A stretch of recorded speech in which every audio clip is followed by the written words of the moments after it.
Do Jornal Público, este é o Soundbite, Ruben Martins. E neste Soundbite, se Arnaldo Matos quis ser um dia o grande educador da classe operária, Pacheco Pereira quis ser nesta segunda-feira o grande educador de um grande populista. Viva Nassau Lopes! Viva Ruben! Vamos ouvir o som do debate que uniu Pacheco Pereira e André Ventura nesta noite de segunda-feira na CNN Portugal. Um angolano, um moçambicano, um cabo-verdiano está a lutar pelo seu país. Então atacar o exército português para si era um crime político. Não, atacar o exército português é uma atitude política, é um método político. E justifica? Quem é preso... Mas acha que isto é justificável? Não, isto não é um problema de justiça. Não, desculpa lá, mas agora temos não tente já para mim desviar... matar bebês, mulheres e atacar os militares portugueses não é um crime político. Não. É um crime ponto. Não é um crime político. Não é um crime criminoso bandido comum. Ah, é? Ana, parece-te que fez algum tipo de sentido o debate desta noite em que Pacheco Pereira quis, no fundo, tentar educar André Ventura, mas educar um aluno que não queria ouvir de todo, não é? André Ventura tem um problema com a verdade. Eu não sei, há muito tempo.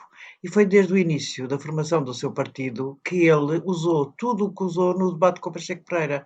Pacheco Pereira pareceu um extraterrestre. Sinceramente, como é que Pacheco Pereira, que é um dos intelectuais mais notáveis da nossa praça, é uma pessoa absolutamente inteligente, culta, com todos os predicados possíveis e imaginários, aceita discutir com André Ventura? Como se ele achasse que é possível uma discussão com André Ventura, com factos, baseado em factos, e Pacheco Pereira. Eu não tenho Pacheco Pereira como uma pessoa ingênua, não acho de todo que seja ingênuo, portanto não sei o que é que se lhe passou pela cabeça. Ele em algum momento achou que podia expor ao ridículo André Ventura, mas não conseguiu. Não conseguiu porque isto é muito difícil. O Pacheco Pereira parecia o professor, um notável professor, que tenta dar uma aula sobre a verdade histórica a um selvagem, de um estudante que tem uma versão da história que é dele, que não está a realidade, não é científica, não tem, é uma versão completamente adulterada, mas que se põe aos gritos com o professor a tentar, com o que ele faz nos debates todos, que é tentar irromper com aquela verdade alternativa, típico das direitas populistas radicais em todo o mundo. Aliás, é a mesma coisa que Pacheco Pereira decidisse discutir com o Trump se devia ou não dar cabo de uma civilização, como Trump disse há uma semana. Isto é a mesma coisa. Ou se o Papa é defensor, como disse hoje Trump, que o Papa é defensor do crime. Portanto, estamos no domínio da irracionalidade, no caso de Trump, e numa racionalidade virada para o populismo de conseguir sacar mais votos num determinado eleitorado que saudosista da ditadura, que aliás o que Pacheco Pereira conseguiu foi que André Ventura, como já tinha feito tantas vezes, defendesse a ditadura. Pois. E defendeu várias vezes, algo várias que circunstâncias. também não afasta o eleitorado de André Ventura, diga-se de passagem. Não afasta, porque André Ventura já defendeu várias vezes a ditadura, já defendeu os 3 Salazares, e neste caso voltou a dizer que não queria que... Há uma expressão que ele diz para defender a ditadura, porque ele chega a defender Salazar, Marcelo Caetano, dizendo que nunca tinham assinado uma nota de prisão para nenhum preso político. Isto é... A desonestidade intelectual de André Ventura é total e absoluta. Isto é uma fórmula de agir, isto está estudado. As democracias têm estes fenómenos populistas radicais que usam a pós-verdade. Isto não é verdade, isto é uma versão alternativa da história. E como é que um homem como Pacheco Pereira se sujeita a isto? O André Ventura ridicularizou o assassinato de Humberto Delgado e da secretária. Ele, a dada altura, disse, pois, assassinaram, mas também não houve violências a seguir ao 25 de Abril. Ele conseguiu... eu não sei com que factos é que a Pacheco Pereira achou que conseguia contrariar ou discutir com André Ventura. Isto já se sabe, todos os políticos sabem. Pacheco Pereira pode neste momento não ser um político, e não era um político no ativo, mas foi grande experiência. Foi um grande político, Pacheco Pereira, é preciso dizê-lo. Eu conheci-o como líder parlamentar do PSD e ele era extraordinário, era muito bom, nós podemos criticá-lo, obviamente, relativamente a várias posições que teve, mas ele era muitíssimo bom, ele tinha visão política, ele tinha argúcia política, ele tinha olho clínico e tinha killer instinct. E não sei para onde é que foi o killer instinct de Pacheco Pereira. Acho que há aqui uma ingenuidade que eu não identifico no Pacheco Pereira que eu conheci há 30 anos, ou por aí, quando ele era era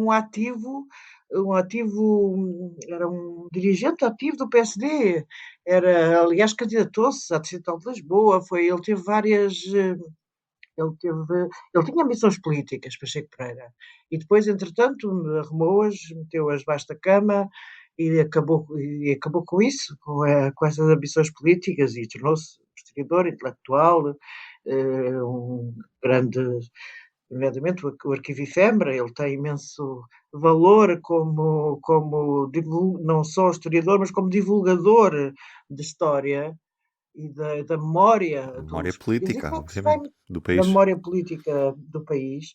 Como é que se mete numa coisa destas, onde a Ventura o insultou várias vezes? Era um debate que não haveria insultos pessoais.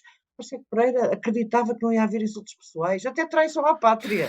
Até traição à pátria. Quer dizer que é um daqueles piores insultos que se pode fazer a alguém. Porque isto era claro desde o início que isto não era um debate entre dois pontos de vista sobre a Revolução, o período da ditadura e o que seguiu ao 25 de Abril. Isto era um debate entre a verdade que está documentada em livros de história, nos arquivos da PID e todos os arquivos que são conhecidos. Todos os arquivos. E um debate entre uma pós-verdade, odeio esse termo, vamos chamar mesmo mentira. Odeio o termo da pós-verdade, entre a mentira, vamos dizer, entre a mentira, que aproveita uma mentira para aproveitar aquele dito que muitas vezes se ouvia, agora, enfim, que era preciso era um Salazar, não é? Um dito que se ouviu várias vezes a democracia, e há esse eleitorado que a Ventura vai buscar.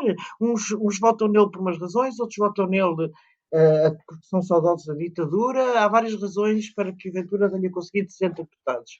Neste caso, ele foi buscar toda a linha dos saudosos da ditadura e do Império, estava ali toda esparramada. Aliás, há uma parte, mesmo Pacheco Pereira, que esteve muito bem, quando nomeadamente criticou a crueldade do Chega, presente no cartaz que estava, quando o Chega criticou um cartaz que estava em crioulo no centro de saúde, a crueldade do Chega para os imigrantes. Pacheco Pereira, obviamente que o lado bom é de Pacheco Pereira, não haja qualquer dúvida de que Pacheco Pereira representa os valores democráticos, os valores europeus, os valores da civilização, em que uma grande parte, ou pelo menos neste momento podemos dizer as pessoas que votaram em António José Seguro. A maioria dos portugueses, Ana, vamos... Eu penso que, pronto, uma grande maioria dos portugueses revê-se nisso.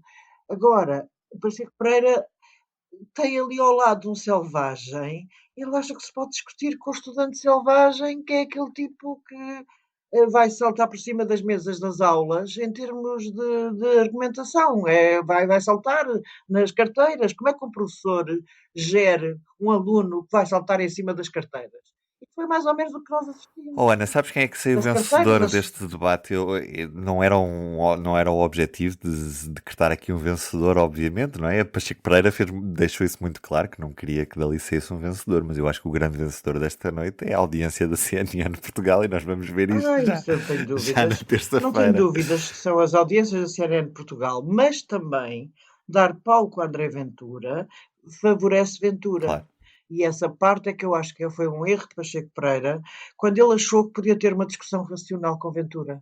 Uma discussão baseada na razão. Uma vez, eu recordo-me, nunca mais me esqueço, do Congresso de 1995, quando tu ainda não eras nascido, Ruben. Não, eu nasci... Bem, exato, eu nasci em 95, mas o Congresso de 95... Só foi no início do ano. Exatamente, o Congresso de 95 ainda não estava nascido. É verdade, é verdade. Mas isto foi em fevereiro, se não me engano, de 95.